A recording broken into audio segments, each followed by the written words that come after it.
लो जी हूँ तुम पहले तारफ कराओ।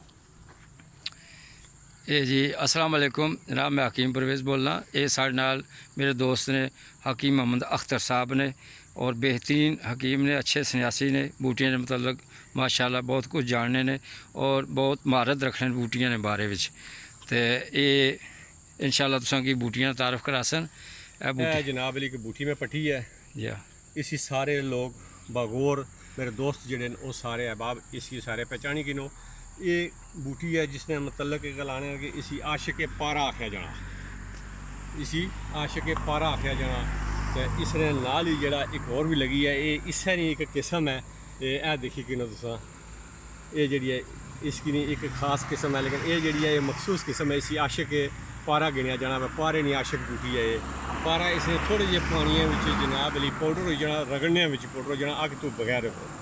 तो ये सोचा नहीं हो रहा खासी मिकदार मौजूद है, बहुत लगी है इत्थे साढ़े को माशाल्लाह बहुत है। ये जी है इसकी आशिक पारा गए उसने ये दुई किस्म है, लेकिन इतनी ज़ौद असर नहीं है। इसी लोग माशाल्लाह बहुत है इत्थे। बस ठीक है। यह जी बूटी है इसकी सहदेवी आखने।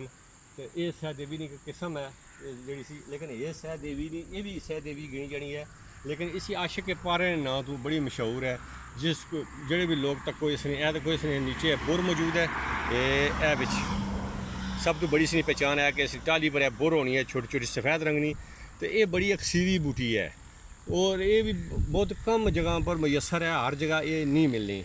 लोने वाले तो फिर लोहड़ी करने क्योंकि जो तालब होना वो टूंडी कटना हर चीज़ है कि जिसी लोना होना, लेकिन ये बहुत कम मिलनी है और बहुत अला और अक्सीरी बूटी है। अस्सलाम वालेकुम वरहमतुल्लाहि वबरकातुहू। ਹੁਣ ਤੁਹਾਨੂੰ जंगल की सैर भी नाल नाल करा दे चलिए, नाल नाल जंगल की सैर भी कराइए।